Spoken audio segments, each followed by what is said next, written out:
Assalamualaikum warahmatullahi wabarakatuh. Kisah perjalanan agung Nabi Muhammad SAW. Dikisahkan, ketika Allah memerintahkan Nabi Muhammad SAW untuk menyampaikan risalah terang-terangan, kaumnya memusuhi beliau SAW dan memeranginya secara zalim. Abu Talib sang paman tercinta adalah orang setia membelanya hingga akhir hayat.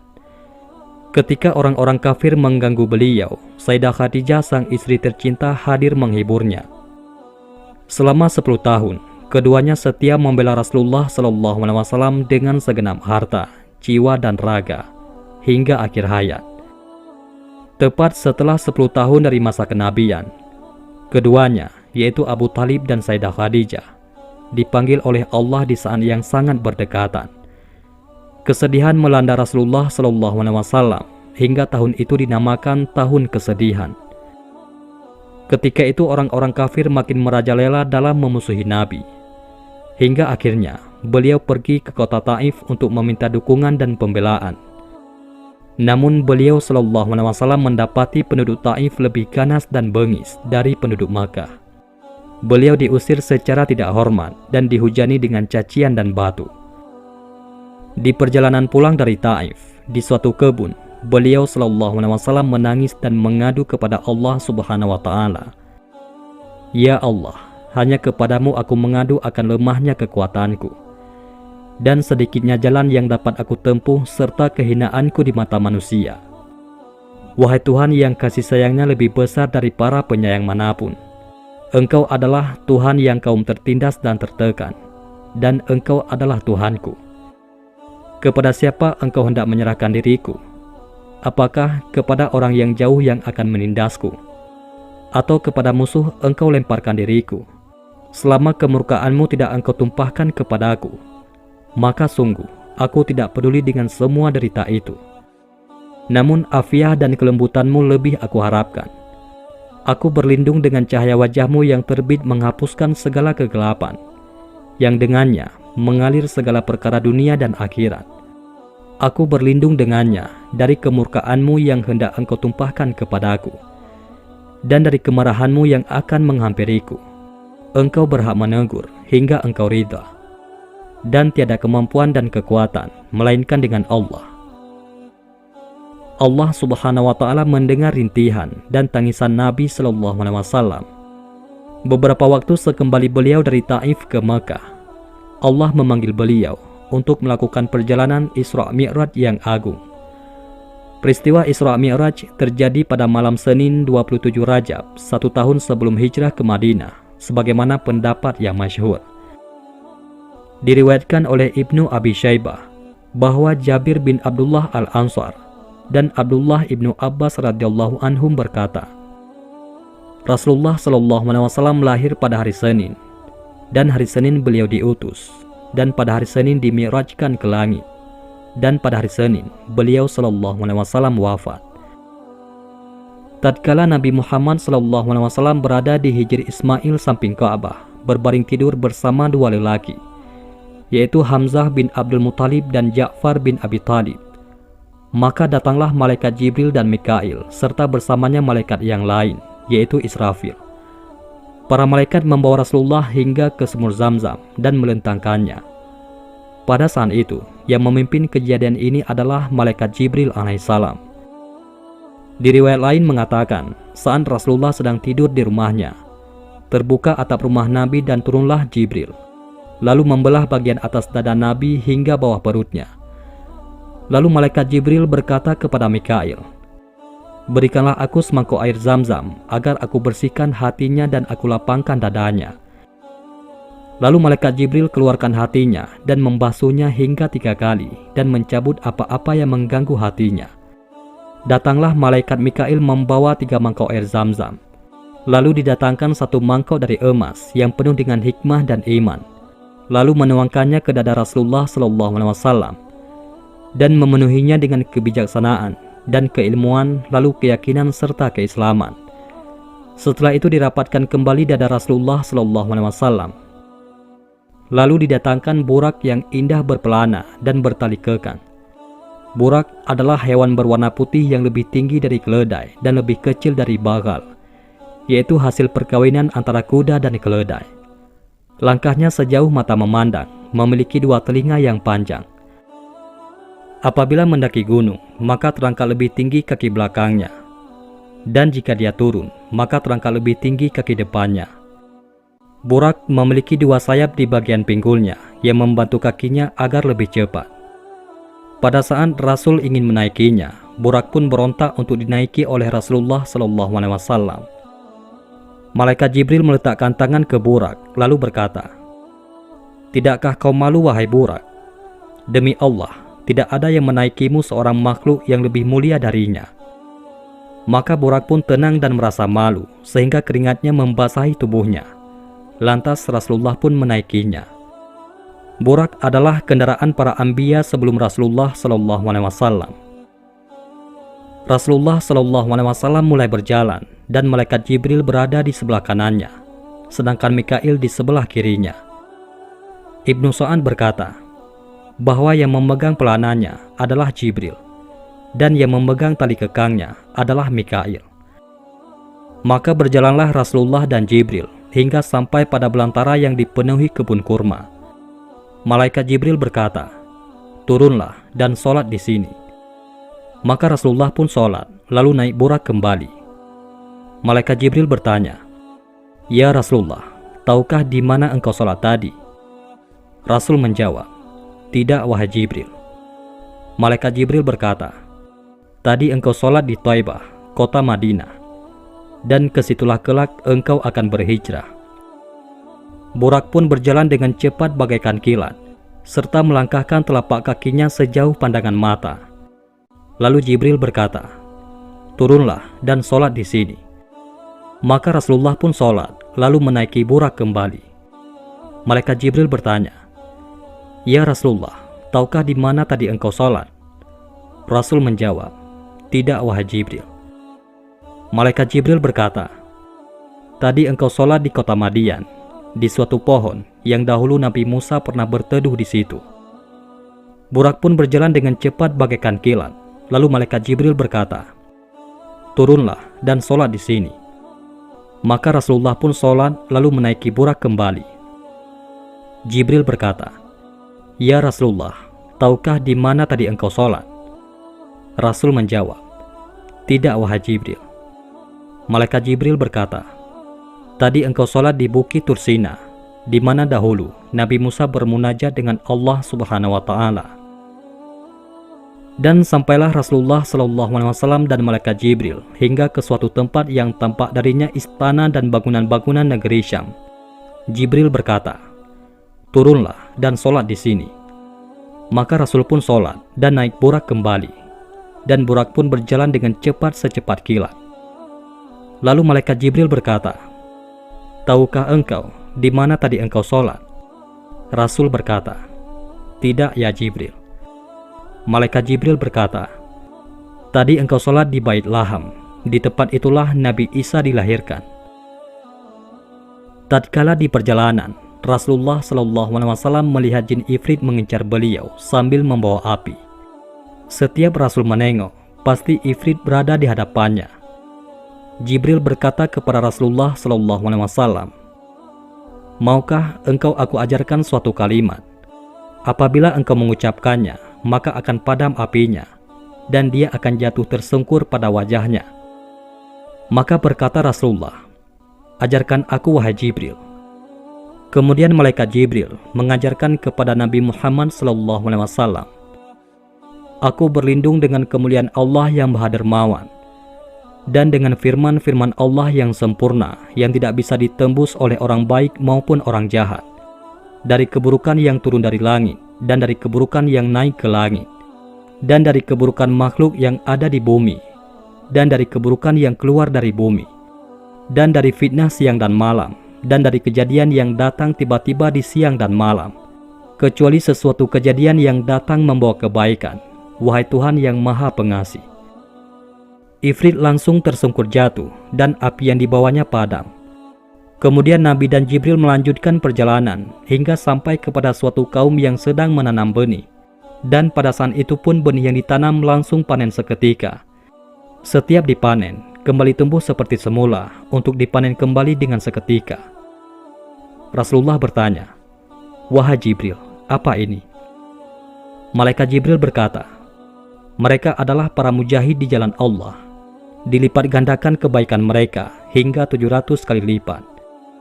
Dan apapun yang mereka infakkan di jalan Allah, maka Allah akan menggantikannya dan mengganjarnya." Setelah jin ifrit tersungkur, di tengah perjalanan Isra Mi'raj, Rasulullah SAW mencium bau yang amat wangi. Rasulullah bertanya, "Wangi apa ini wahai Jibril?" Malaikat Jibril menjawab, "Ini adalah wanginya seorang wanita mulia dan anak-anaknya. Dia adalah penyisir rambut putri Fir'aun." Nabi SAW kemudian melanjutkan perjalanannya hingga menyaksikan sekelompok kaum yang kepala mereka dihancurkan dengan batu. Setiap kali dihancurkan, kembali seperti keadaan semula untuk dihancurkan kembali. Begitu seterusnya tanpa akhir. Nabi berkata, "Wahai Jibril, siapa mereka?" Jibril menjawab, "Mereka orang-orang yang kepalanya berat sekali untuk melakukan sholat 5 waktu." Di perjalanan, Nabi menyaksikan sekelompok kaum yang menutupi kemaluan dan dubur mereka dengan sehelai daun. Mereka digembalakan sebagaimana unta dan kambing digembalakan, namun yang mereka makan adalah pohon-pohon yang berduri, buah yang pahit, dan bara api jahanam yang panas, beserta batunya. Nabi bertanya, "Siapa mereka?" Jibril menjawab, "Mereka adalah orang-orang yang tidak mengeluarkan zakat dan sedekah dari harta-harta mereka. Dan Allah tidak menzalimi kepada mereka sama sekali." Di perjalanan, Nabi juga menyaksikan sekelompok kaum yang di hadapan mereka terdapat daging yang bagus di dalam sebuah wadah, serta daging bangkai yang jelek dan menjijikkan di wadah yang lain. Namun ternyata mereka memilih untuk memakan daging bangkai yang jelek dan meninggalkan yang bagus. Nabi SAW bertanya kepada malaikat Jibril, "Apa ini wahai Jibril?" Malaikat Jibril menjawab, "Ini laki-laki dari umatmu. Dia punya perempuan yang halal dan baik, tapi dia mendatangi perempuan yang tidak halal baginya dan menginap di tempatnya hingga waktu subuh. Juga perempuan dari umatmu, dia punya laki-laki yang halal dan baik, tapi dia mendatangi laki-laki yang tidak halal baginya dan menginap di tempatnya hingga waktu subuh." Kemudian Nabi SAW menyaksikan sebatang pohon di jalanan. Tidak ada apapun yang melewati batang pohon tersebut, baik itu pakaian atau sesuatu apapun, kecuali kayu tersebut merobeknya. Maka Nabi bertanya, "Apa ini wahai Jibril?" Jibril berkata, "Ini adalah perumpamaan kaum dari umatmu. Mereka duduk di jalan dan mereka memotong orang yang berjalan dan mengganggunya." Kemudian malaikat Jibril membacakan suatu ayat Al-Quran, "Dan janganlah kalian duduk di setiap jalan dengan menakut-nakuti dan menghalangi dari jalan Allah." Di perjalanan, Nabi SAW menyaksikan seorang laki-laki berenang di sungai darah sambil dirajam dan dilempari dengan batu. Maka Nabi berkata, "Apa ini wahai Jibril?" Jibril berkata, "Ini adalah perumpamaan orang yang memakan riba." Di perjalanan, Nabi menyaksikan seorang laki-laki yang mengumpulkan ikatan kayu bakar dan memikulnya, padahal dia tak mampu memikulnya. Tapi dia terus menambah kayu yang dipikulnya. Nabi berkata, "Apa ini wahai Jibril?" Jibril berkata, "Ini adalah laki-laki dari umatmu. Dia menerima amanat-amanat orang, namun dia tak mampu untuk melaksanakannya, dan dia ingin terus menambah amanah tersebut."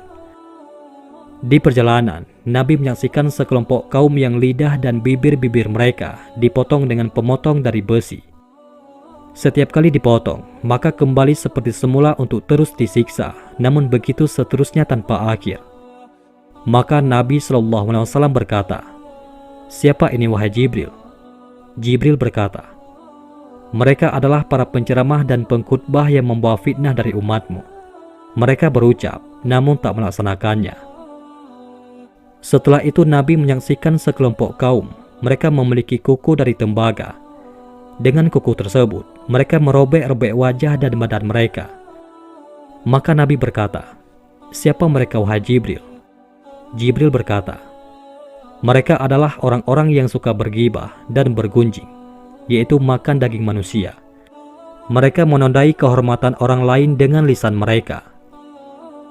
Kemudian Nabi menyaksikan suatu lubang yang kecil. Keluar dari lubang itu kerbau yang amat besar. Namun ketika kerbau itu ingin kembali ke dalam lubang kecil itu, kerbau besar itu mampu. Kemudian Nabi berkata, "Apa ini, wahai Jibril?" Jibril berkata, "Ini lelaki dari umatmu yang berbicara dengan ucapan yang besar." Kemudian dia menyesali ucapan tersebut, namun ucapannya tidak bisa ditarik kembali. Di perjalanan, Nabi melalui suatu lembah yang di situ tercium wangi yang harum, dingin dan wangi misik, serta terdengar suara merdu nan indah. Nabi bertanya, "Apa ini, wahai Jibril?" Jibril berkata, "Ini adalah suara surga," dan surga itu berseru, "Wahai Tuhanku, datangkanlah kepadaku apa yang engkau janjikan kepadaku.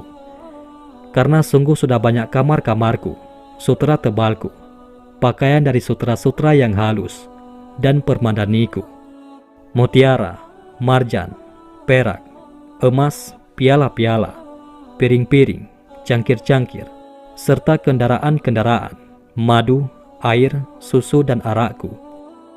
Allah Ta'ala berfirman, "Untukmu, wahai surga, seluruh orang-orang muslim dan muslimah, mukmin dan mukminah, dan orang-orang yang beriman kepadaku dan kepada para rasulku, dan mengerjakan amal soleh, sedang ia tidak menyekutukanku, dan tidak menjadikan selainku sebagai Tuhan dan sembahannya. Sesungguhnya, setiap orang yang takut kepadaku, maka dia selamat. Dan orang yang berharap kepadaku, aku beri. Barang siapa yang memberikan pinjaman hutang karena aku, maka aku yang akan mengganjarnya. Dan barang siapa yang bertawakal kepadaku, aku cukupkan. Sesungguhnya, aku adalah Allah, tiada Tuhan selainku. Aku tidak akan mengingkari janji. Sungguh beruntung orang-orang mukmin. Maha suci Allah, sebaik-baiknya pencipta." Surga berkata, "Ya Allah, sungguh aku puas dan ridha dengan janjimu." Di perjalanan, Nabi melalui suatu lembah yang terdengar suara yang sangat memekik dan menakutkan, serta tercium bau yang amat sangat busuk. Nabi berkata, "Apa ini, wahai Jibril?" Jibril menjawab, "Ini adalah suara Jahannam." Jahannam berkata, "Wahai Tuhanku, datangkan kepadaku apa yang engkau janjikan kepadaku. Karena sungguh telah banyak rantai-rantaiku serta belengguku, kobaran apiku, air panasku, duri besarku, cairan busukku, azabku, dan sungguh sangat dalam dasarku, dan sangat panas apiku. Maka datangkanlah kepadaku apa yang engkau janjikan." Maka Allah berfirman kepadanya, "Untukmu, wahai neraka, orang-orang yang menyekutukan aku dari kaum laki-laki dan perempuan, orang kafir laki-laki dan perempuan, dan setiap laki-laki dan perempuan yang buruk, dan setiap orang yang sombong yang tidak beriman pada hari perhitungan." Ketika Nabi SAW melakukan perjalanan, Nabi menyaksikan Dajjal dalam bentuk aslinya, dengan mata penglihatan yang nyata, bukan dalam mimpi. Para sahabat bertanya kepada Rasulullah, "Wahai Rasulullah, bagaimana engkau melihatnya?" Rasulullah berkata, "Dia tinggi besar, sangat putih sekali. Di antara salah satu matanya seperti bintang yang berkilau. Rambutnya seperti dahan-dahan pohon, menyerupai Abdul Uzza bin Qatan, yaitu seorang tokoh Arab yang wafat pada zaman jahiliyah." Rasulullah SAW melihat tiang yang putih bercahaya seperti permata dipikul oleh para malaikat. Nabi berkata, "Apa yang kalian bawa?" Mereka berkata, "Ini adalah tiang Islam. Kami diperintah untuk meletakkannya di Syam." Di perjalanan, Nabi dipanggil oleh satu seruan yang memanggilnya dari arah kanan. "Wahai Muhammad, lihatlah aku ingin bertanya kepadamu." Rasulullah tidak menjawabnya. Nabi berkata, "Apa ini, wahai Jibril?" Jibril berkata, "Ini adalah seruan seorang Yahudi." Apabila engkau menjawab seruannya, maka umatmu akan mengikuti kaum Yahudi. Di perjalanan, Nabi dipanggil oleh suatu seruan yang memanggil dari arah kiri. Wahai Muhammad, lihatlah aku ingin bertanya kepadamu. Maka Rasulullah tidak menjawabnya. Nabi berkata, apa ini wahai Jibril? Jibril berkata, ini adalah seruan seorang Nasrani. Apabila engkau menjawab seruannya, maka umatmu akan mengikuti kaum Nasrani. Nabi juga dipanggil oleh seorang wanita yang terbuka lengannya, dan lengannya dipenuhi dengan segala macam perhiasan yang pernah Allah ciptakan. Maka wanita itu berkata, wahai Muhammad, lihatlah kepadaku, aku ingin bertanya kepadamu. Maka Rasulullah tidak menjawabnya. Nabi berkata, apa ini wahai Jibril? Jibril berkata, itu adalah dunia. Apabila engkau menjawab seruannya, maka umatmu akan memilih dunia yang hina daripada akhirat. Kemudian Nabi dipanggil oleh seorang yang sudah tua. Kemarilah wahai Muhammad. Malaikat Jibril berkata, terus jalan wahai Muhammad. Nabi bertanya, siapa itu wahai Jibril? Jibril berkata, itu adalah iblis musuh Allah. Dia menginginkan engkau condong terhadapnya. Nabi dipanggil oleh seorang nenek tua di pinggir jalan. Wahai Muhammad, lihatlah kepadaku, aku ingin bertanya. Maka Rasulullah tidak menjawabnya. Nabi berkata, apa ini wahai Jibril? Jibril berkata, sesungguhnya tidak tersisa dari umur dunia, melainkan apa yang tersisa dari umur nenek tua itu.